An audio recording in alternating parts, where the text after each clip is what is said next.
You know, the vast majority of people out there don't actually get off on these big boxes with the full kitchen sink in them. The meat and potatoes of board gaming really is small boxes. And in this video, I'm going to be looking at and reviewing 3 small box games that are new to me, and hopefully they're going to be new to you. Let's go check out 7 Wonders Dice, Azul Jewel, and how about this cute little box, Small Fjords. God, that's cute. Fjords. Let's go to the fjords.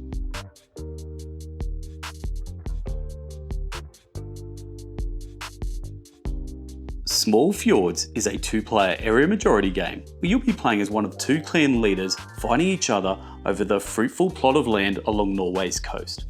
You will quickly build up villages in the first stage, and in the second stage you'll be fighting with everything you've got to ensure the larger portion of the region for your clan.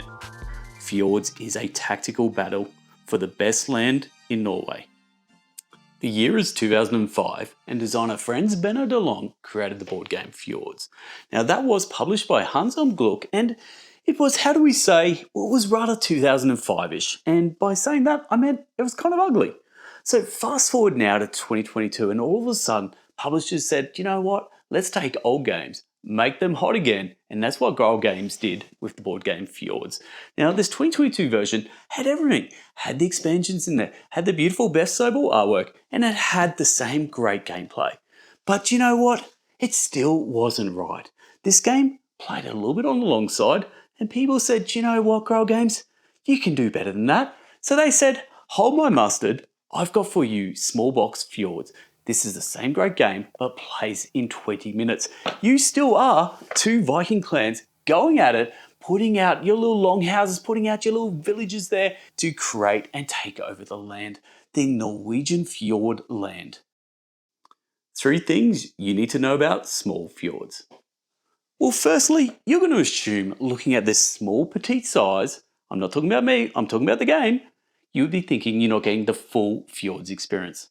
Well, that would be inaccurate. Minus the little mini expansions that comes in this box, the only thing you're missing is some of the hex tiles. It's going to be smaller and quicker playing the game. This is going to be a 20-minute condensed playtime, and to be honest, it actually is perfect at that. Let's say you're even slow. Let's say max chickens 30 minutes. That's pretty damn good for such a great little game. Number 2, and I'm talking about the strategic choke-off. Now this game is played in 2 distinct phases, with the first phase being placing out these hex tiles to create your Norwegian fjord landmass. Now every game is going to play different because the way the hex tiles are going to be played out, you get it, it's going to be different. But why is this first stage super important? Well, as you're playing down these hex tiles, and these hex tiles are going to contain mountains, water, and the land. Well, the land's super important because that's the only way we can grow out our Vikings. Now, the other choice you have while you're putting out your hex tile is you can also choose to put out one of your 4 longhouses. Now, why is that important? Well, because these are going to be the starting points for your little Vikings to grow out of and take over that land. Super important stuff. That's why it makes sense to really put them in great spots. But here's the catch. While you're trying to put them out in great spots, your opponent is trying to do the same, the cheeky little devil they are. Well, you can look at that and go, ha ha ha, not today, you son of a gun. I'm going to lock off that piece of land with this great tile I just picked up. And now your little longhouse is off on the coastline just doing nothing. And you're laughing and laughing. And that's just the first half of the game. Before I go to my last point, I lied to you. That isn't half of the game. That first stage takes up at least 3/4 of the game.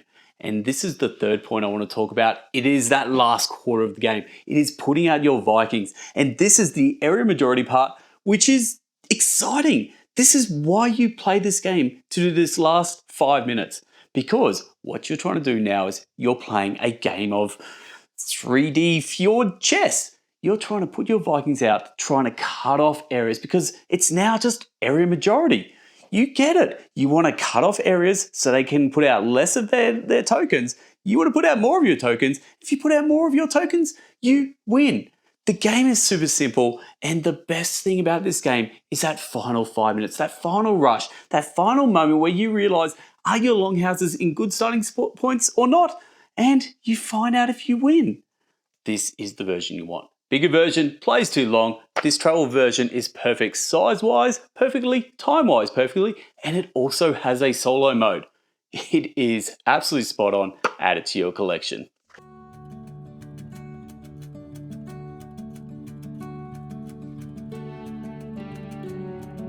Azul is an absolute masterclass in tile Tetris. But what if we strip it back and turn it into more of a two-player dueling knife fight? Well, that's what we have with Azul Jewel. Azul Jewel takes the familiar Azul core, draft colourful tiles and place them for pattern scoring. We are now going to refit this into a 100% two-player arena that will emphasise direct tactical denial and timing. The game runs in two distinct moments, a drafting placement phase where you'll build pattern lines and collect dome tiles, and a dome tiling scoring phase where you'll be setting up and converting those tiles into final points. 3 things you need to know about Azul Jewel. Well, firstly, Azul Jewel is going to be the closest thing you have to the core DNA of the original Azul. Now, while in this game, you would be collecting your tiles, and then you'd be filling up these rows and you'd be shifting them across to either set colours over this side or a free-for-all over this side. In Azul Jewel, we now have these dome tiles, and there are 4 areas here, and what we have is on all of them 3 different colours, plus this one is either a multicolour or this one is a white. And the white, the way that works is once you fill all 3 of those colours, you get to grab one of these white tiles here and you just place it on there. So basically it's a freebie, which I kind of love. But dome tiles is very different, but yet feels very familiar. It just means our board is constantly shifting and changing, and we're the ones that are making those decisions. Number 2, and let's have a chat about the factories.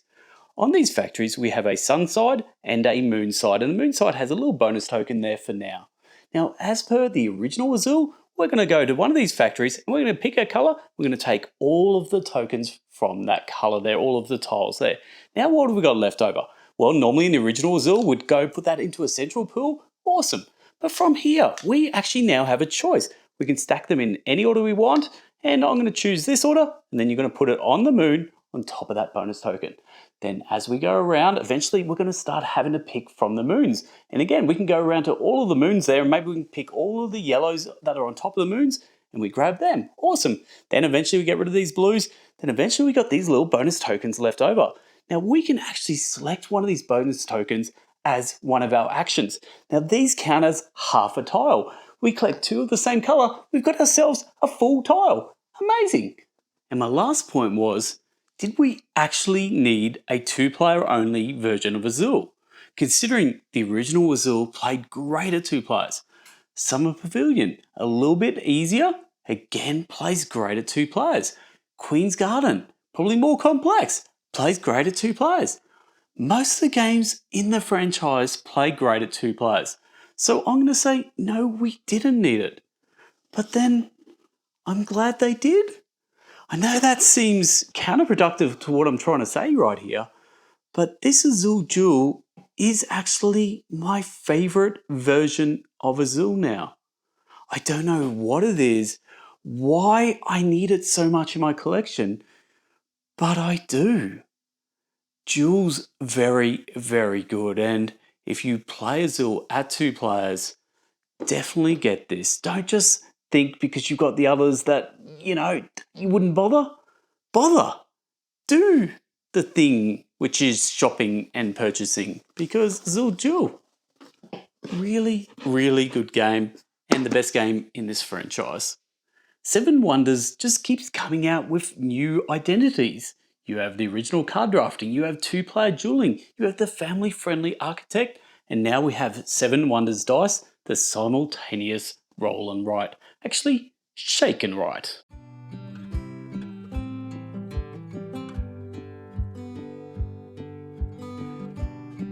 Seven Wonders dice translates the franchise's building and combo feel into a shake and write, where each round players will simultaneously pick dice that represent buildings, resources, or effects.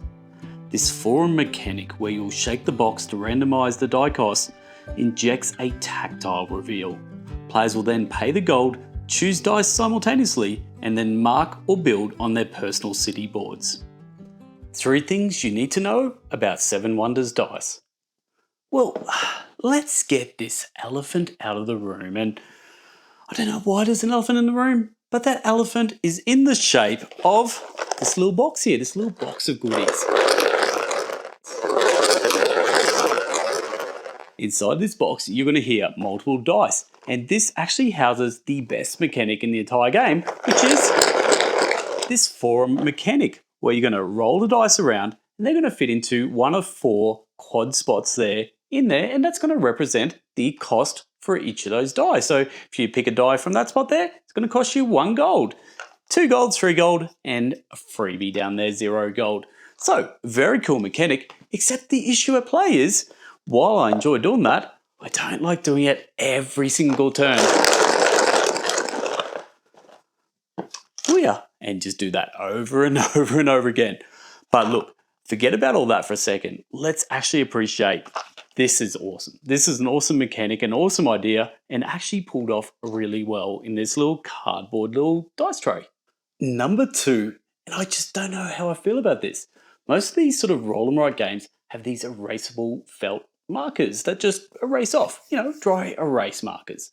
But this has dry erase pencil, and it works. It's not as bright as a marker, but it does the job and it erases just great, which I was skeptical about. I still don't know what sort of magic they put into this, but it works and my board seems to be okay. As long as you don't push down too hard and put like indents into it, she works really good. So there you go, dry erase pencils.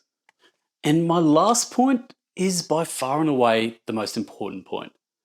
7 Wonders dice, as it stands right now, is just fine. It's not great.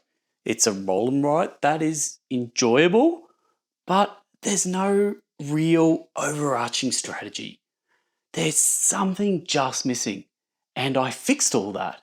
But before we chat about that, I have a problem with this little diagram that comes in the box, and it says, find your 7 wonders. Who are you? If you're a family, play with 7 wonders architects. Checks out. If you are more of a strategy game enthusiast, you go down this side, and it's got 7 wonders, it's got 7 wonders duel, and it has 7 wonders dice. That makes no sense. This is probably even more family friendly than 7 wonders architects. This is so beginner friendly that I would recommend this for someone if they're getting into their very first roll and write. Great. The mechanic here of moving this around, it's going to get a lot of people excited, especially if they've never really played a roll and write before. Great. Really good stuff, especially if it's aimed at a family, which, according to this, it's not. It's aimed at strategy enthusiasts. Okay, so here's my issue. As we move these dice around, every person at the table can choose 1 dice, but we don't take that dice away and restrict it to the next person. We're all doing it simultaneously, so we could all actually be picking the exact same die. So where's the strategy? You're just playing your own game, and every time you get a choice of all the die in there. Now, normally the black, the white, and the purple, they come into the game later on, but this is what you'd be looking at each and every time. There's no real strategy. You're playing your own game. You have maximum choice, max chicken's choice every time. Where's the strategy? So I fixed it because that's what I do. If there's a game that just is missing something, I fix it so it works for me. So check out the screen there. That's what I do. I remove dice based on the player count, and I tested it at multiple player counts, and it just worked. What it means is, unfortunately, a bit of a longer game because we're now going around the table because we got to take a dice out, and that means the next person has 1 less dice to choose from, so on and so forth.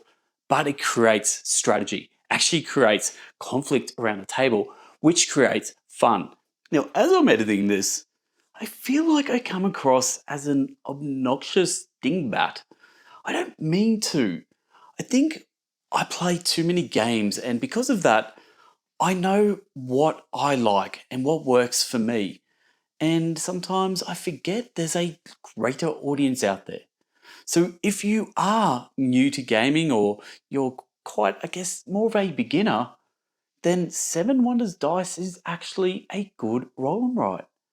There's some decisions to be there. There's quite a lot of different spaces that you get to go for and choices you get to make. And there's a lot of extra things that flow on from those decisions. For example, if you fill up the blue one, all of a sudden you get extra bonuses. Then from there, do you go for your wonders perhaps? That's pretty exciting. So there's a lot of good decision space in there, but I think it's really tailored to a more beginner friendly audience. And again, that's where my confusion comes into play.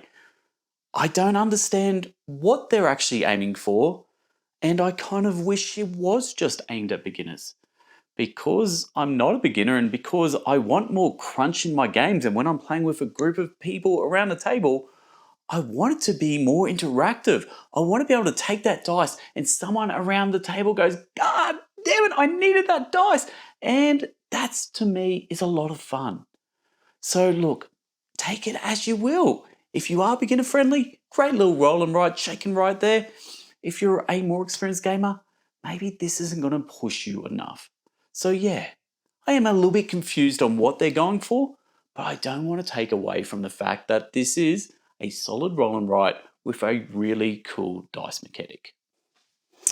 And there we go. 3 small box games where hopefully at least one of these games will be perfect for you. Anyway, that's all I've got. I'm Hogs. This is the Bangers Project. Till next time, laters.